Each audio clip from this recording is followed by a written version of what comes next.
আসসালামু আলাইকুম রহমতুল্লাহি ওবরকাতুহু। সম্মানিত দর্শক, আজকের যে শিরোনামটি এটি আমি নিয়েছি ডক্টর দেবপ্রিয় ভট্টাচার্যের একটি বক্তব্য থেকে। আপনারা সবাই জানেন যে বাংলাদেশের গবেষণা প্রতিষ্ঠান সিপিডি। তো এই প্রতিষ্ঠানটির সঙ্গে যে অর্থনীতিবিদ দীর্ঘদিন ধরে জড়িত এবং তার চৌকস কথাবার্তার জন্যে তিনি ইতিমধ্যেই দেশে এবং বিদেশে যথেষ্ট আলোচিত সেই দেবপ্রিয় ভট্টাচার্য, যার সঙ্গে ডক্টর মোহাম্মদ ইউনূসের যে বন্ধুত্ব দীর্ঘদিনের, এবং তিনি কায়মনে বাক্যে ডক্টর মোহাম্মদ ইউনূসের একজন শুভার্থী ছিলেন বা এখনও আছেন। এবং ডক্টর মোহাম্মদ ইউনূস অর্থনৈতিক সেক্টরে যে কমিশনটি করেছে দুর্নীতি প্রতিরোধে বা দুর্নীতির শ্বেতপত্র প্রকাশ করার জন্য যে কমিটি তিনি করেছিলেন বা কমিশন করেছিলেন, সেটির প্রধান ছিলেন দেবপ্রিয় ভট্টাচার্য। এবং তিনি গবেষণা করে বের করেছেন যে আওয়ামী লীগ গত 15 বছর ধরে বাংলাদেশ থেকে কত লক্ষ কোটি টাকা বিদেশে পাচার করেছে। তো সেই দেবপ্রিয় ভট্টাচার্য ইদানিং ডক্টর মোহাম্মদ ইউনূসের পক্ষে কথা বলছেন না। সরকারের যে কর্মকাণ্ড, সেই কর্মকাণ্ডের মধ্যে তিনি দেশের অশনির সংকেত দেখতে পাচ্ছেন এবং তার দৃষ্টিতে এবং তার গবেষণা প্রতিষ্ঠানের যে গবেষণা, সেই গবেষণার মাধ্যমে দেশের অর্থনীতি, দেশের ব্যাংকিং সেক্টর, দেশের রাজনীতি, একই সঙ্গে দুর্নীতি, এই বিষয়গুলো গত 1 বছরে এমন পর্যায়ে বৃদ্ধি পেয়েছে যেটাকে তিনি মনে করছেন যে বাংলাদেশের উপর একটি ঝড় বয়ে যাচ্ছে। তো ডক্টর দেবপ্রিয় ভট্টাচার্য যেটিকে ঝড় বলছেন, সেটাকে আমি একটু বাড়িয়ে বললাম যে শুধু ঝড় নয়, এটা ঘূর্ণিঝড়। ঝড় আর ঘূর্ণিঝড়ের মধ্যে যে মৌলিক পার্থক্য রয়েছে সেটা আপনারা কম বেশি সবাই জানেন। ঝড় সহজ সরল গতিতে বয়ে চলে এবং একটা নির্দিষ্ট এলাকার উপর দিয়ে যখন ঝড় প্রবাহিত হয়, সে এলাকার ঘর বাড়ি তছনছ করে উড়িয়ে অন্যত্র নিয়ে যায়। এটা হলো ঝড়, কালবৈশাখী ঝড়। আর ঘূর্ণিঝড়টা অনেকটা টর্নেডো প্রকৃতির, যেটা ঘুরতে থাকে। মানে ঝড় আসে, এসে একটা নির্দিষ্ট জায়গায় আবার সেটা ঘুরতে থাকে এবং এটা এতটা শক্তিশালী যে ধরুন অনেক সময় টিউবওয়েল, আপনাদের গ্রামে টিউবওয়েল দেখেছেন। আমাদের দক্ষিণাঞ্চলে এক একটা টিউবওয়েল ধরুন গড়ে 1000 ফিট নিচে গ্রথিত থাকে, গভীরতা হয়। ঢাকা শহরে 300-350 ফিট গভীরে পড়ে। তো এই ঘূর্ণিঝড় বা টর্নেডো এরা এত শক্তিশালী যে ওই 1000 ফিট নিচে যে টিউবওয়েলটির প্রান্তসীমা রয়েছে, তো সেই 1000 ফিট পাইপ সহ সেই টিউবওয়েলের যে উপরের অংশ সেটা উড়িয়ে নিয়ে যায়। এতটা শক্তিশালী ঘূর্ণিঝড়। তো বাংলাদেশে এখন এই মুহূর্তে ডক্টর দেবপ্রিয় ভট্টাচার্য যে ঝড়ের কথা বলছেন, আমি সেটাকে কেন ঘূর্ণিঝড় বলছি সেটা ব্যাখ্যা করব আপনাদের কাছে।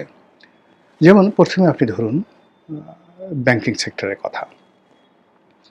আমরা সবাই জানি যে শেখ হাসিনার জামানাতে একটা ব্যাংক মাফিয়া তন্ত্র গড়ে উঠেছিল।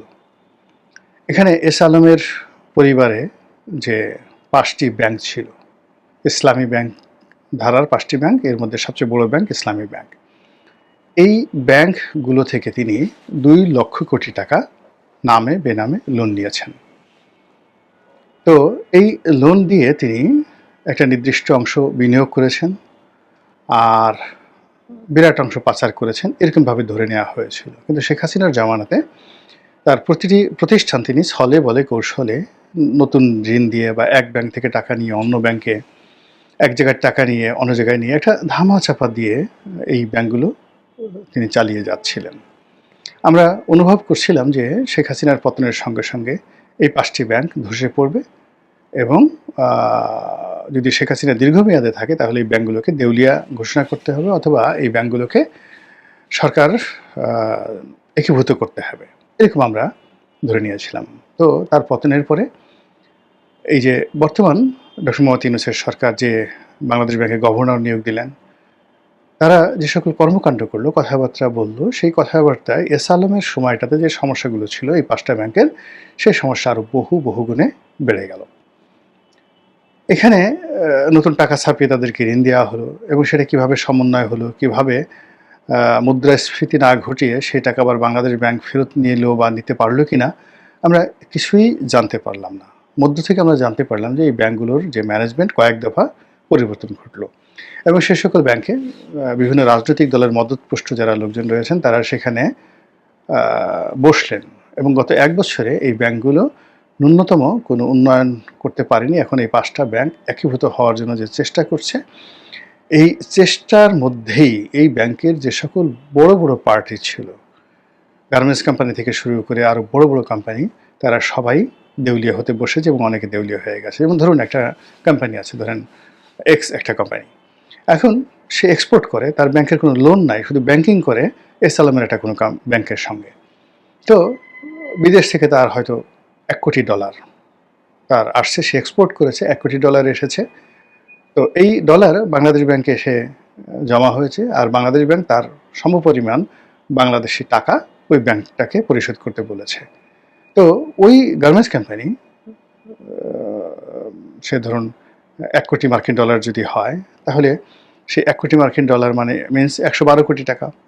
এখন এই 112 কোটি টাকা তাকে দেবেন, সেই 112 কোটি টাকা দিয়ে সে যে সকল ব্যাক টু ব্যাক এলসি করেছে সেগুলো দেনা পরিশোধ করবে, তার বেতন ভাতা লভ্যাংশ সব কিছু সে বিতরণ করবে, কিন্তু সেই টাকাটা এখন এই 5টি ব্যাংক দিতে পারছে না।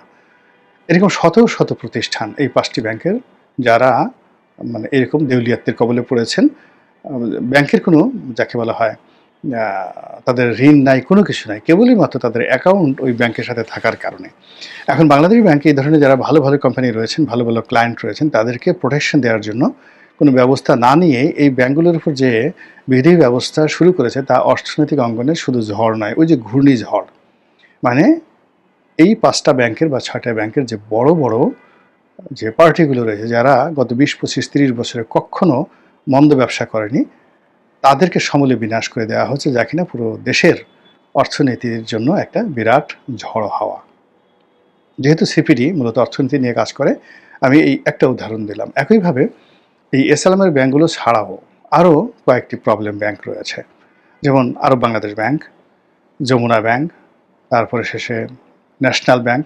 এই ব্যাংকগুলোর দীর্ঘদিন ধরে সমস্যা চলছে। তো এই ব্যাংকগুলোরও কিন্তু এখন পর্যন্ত কোনো সুরাহা হয়নি। ম্যানেজমেন্ট পরিবর্তন হয়েছে, নতুন ম্যানেজমেন্ট তারা নতুন ফর্মুলায় ব্যবসা করার চেষ্টা করছে, কিন্তু প্রায় সবারই বক্তব্য হলো যে বাংলাদেশ ব্যাংক থেকে যে কথাগুলো বলা হচ্ছে, যে সিদ্ধান্তগুলো দেওয়া হচ্ছে, এতে করে এই ব্যাংকিং ব্যবস্থায় তাদের উপকার না হয়ে ক্ষতি হয়ে যাচ্ছে। এবং এই অসাম্য ব্যাংকিংয়ের ফলে ধরুন আমাদের বাংলাদেশে অন অ্যাভারেজে 45টির মতো ব্যাংক রয়েছে। এখন এই 45টি ব্যাংকগুলোর মধ্যে 30 বা 32টি ব্যাংকে আকারে ইঙ্গিতে এরকমভাবে ব্যাক ফুটেজে পাঠিয়ে দেওয়া হচ্ছে এবং বাকি 10 থেকে 15টি ব্যাংকে তুলে আনা হচ্ছে। এর ফলে 15টি ব্যাংক বা প্রথম মানে যারা এই গভর্নরের সুযোগ পাচ্ছে, সুবিধা পাচ্ছে, এমনিও তারা ভালো করতেছিল, কিন্তু এই 15 ব্যাংকগুলোর মধ্যে অনেকগুলো ব্যাংক যারা একসময় দেউলিয়া হতে চলেছিল, সেই ব্যাংকও কিন্তু অল্প সময়ের মধ্যে যাকে বলা হয় বাংলাদেশ ব্যাংকের বা পরিবর্তিত পরিস্থিতিতে তারা একটা যাকে বলা হয় সুযোগ সুবিধা পেয়ে একের আঙ্গুল ফুলে বটগাছ হয়ে গেছে, রীতিমতো বটগাছ হয়ে গেছে। তো এটা ওয়েস্টার্ন ক্যাপিটালিজমের একটা যাকে বলা হয় পলিসি। কিছু লোককে সুযোগ দিয়ে বাকিদেরকে রীতিমতো একেবারে পথে বসিয়ে দেওয়া হয়। তো এক্ষেত্রে ব্যাংকিং সেক্টরে এখন যা কিছু হচ্ছে, ব্যবসায়িক সেক্টরে যা কিছু হচ্ছে, এই অসম নীতির ফলে যা কিছু ছিল আমাদের তাও শেষ হয়ে যাচ্ছে শুধুমাত্র এই পলিসিগত সিদ্ধান্তের কারণে। আমাদের আমদানি বাণিজ্য, আমাদের রপ্তানি বাণিজ্য যেভাবে চলছে, নতুন বিনিয়োগ হচ্ছে না। নতুন যে শিল্প প্রতিষ্ঠান সেগুলোর কথা বাদ দেন, পুরনো যে সকল শিল্প প্রতিষ্ঠান রয়েছে, কিংবা দেখা গেল যে কারো একটা সমস্যা রয়েছে কাস্টমসে, কারো একটা সমস্যা রয়েছে বন্ডে, কারো একটা সমস্যা রয়েছে যেটা 7 দিনের মধ্যে একটা হয়ে যেত হাইকোর্টে। হাইকোর্ট থেকে একটা অর্ডার আসবে, একেবারে গেলে অর্ডারটা দিয়ে দেবে। সেই অর্ডারটা নিয়ে দেখা গেল যে কারো একটা করের ফাইল, কারো একটা বন্ডের ফাইল, কারো একটা কাস্টমসের ফাইল, তো সে হাইকোর্ট থেকে না আসার কারণে যে কাস্টমসের অ্যাপিলেট ট্রাইব্যুনালে সেটা শুনানি করা যাচ্ছে না। অ্যাপিলেট ট্রাইব্যুনাল থেকে কোনো সিদ্ধান্ত না আসা পর্যন্ত বন্ড কমিশনারেট যারা আছে বা কাস্টম কমিশনার যারা আছে, ভ্যাট কমিশনারেট আছে, তারা কোনো সিদ্ধান্ত নিতে পারছে না। পুরো অর্থনৈতিক সেক্টর এভাবে একটা স্থবিরতা তৈরি হয়েছে। এর বাইরে এনবিআরের যে ঘটনাগুলো হয়েছে, তো সেই ঘটনার ফলে যে কতগুলো সিদ্ধান্ত, যেটা এই সময় দরকার ছিল না, এনবিআরকে 2 ভাগে বিভক্ত করা, তারপর এই যে এই বছর আয়কর রিটার্নে একেবারে এই বছরই দেখা গেল যে তাকে অটোমেশনে যেতে হবে। তো এই অটোমেশনে যেতে গিয়ে দেখা যাচ্ছে যে এখন পর্যন্ত যে প্রবলেমগুলো হচ্ছে, অনেক মানুষ আয়কর রিটার্ন যারা গত ৩০-৪০ বছর জমা দিয়ে আসছে নিয়মিত, তারা এখন পর্যন্ত দিতে পারছে না। ওখানে জট লেগে যাচ্ছে। জমা দিতে যাচ্ছে, ওটিপি আসছে না। কেন ওটিপি আসছে না? পরে দেখা গেল যে মোবাইল নম্বরে ওটিপি আসবে, সেই মোবাইল নম্বরে কাজ হবে না। মোবাইল নম্বরটা কর্পোরেট সিম, কোম্পানির নামে নেওয়া আছে। ফলে কি হচ্ছে, মালিককে যদি এখন ইনকাম ট্যাক্স জমা দিতে হয়, তাহলে এই মালিকের নিজের নামে একটা সেই যাকে বলা হয় সিম কার্ডটাকে নিতে হবে। আর সেই সিম কার্ড নেওয়ার জন্য মালিককে গ্রামীণ ফোন বা যে কোনো টেলিফোনের যে সেল সেন্টার, সেখানে গিয়ে ফিঙ্গারপ্রিন্ট দিতে হবে। এখন বড় বড় ব্যবসায়ী দেখা গেল যে এই সময়টাতে কেউ হয়তো আমেরিকাতে আছেন, কেউ লন্ডনে আছেন, অনেক বড় বড় প্রতিষ্ঠান যারা বছরে শত শত কোটি টাকার ট্যাক্স দেন, তারা হয়তো পার্মানেন্টলি দেশের বাইরে থাকেন, সেখান থেকে ব্যবসা বাণিজ্য পরিচালনা করেন। এখন তাকে আয়কর দেওয়ার জন্য তাকে এই মুহূর্তে দেশে আসতে হচ্ছে বা হবে। এখন তিনি আসতে পারছেন না, অনেকে বৃদ্ধ, যেতে পারছেন না, মানে ৮০ বছর বয়স হয়ে গেছে, যেতে পারছে না। তো এই যে কাজগুলো, এই কাজগুলোর ফলে কি হচ্ছে, মানে কর কমিশনের কার্যালয়, জাতীয় রাজস্ব বোর্ডের মানে কার্যালয়, তারপরে শেষে যারা এই আয়কর আইনজীবী তারা এবং যারা আয়কর প্রদান করেন, তাদের মধ্যে এই গত কয়েক মাস ধরে যে সমস্যাগুলো তৈরি হচ্ছে, সেই সমস্যাগুলো এনবিআরের যে চেয়ারম্যান সাহেব আছেন বা যারা এই সিদ্ধান্ত নিয়েছেন আইএমএফের কথা মতো, তারা বুঝতে পারছেন না সর্বনাশটা কোন পর্যায়ে হয়ে যাচ্ছে।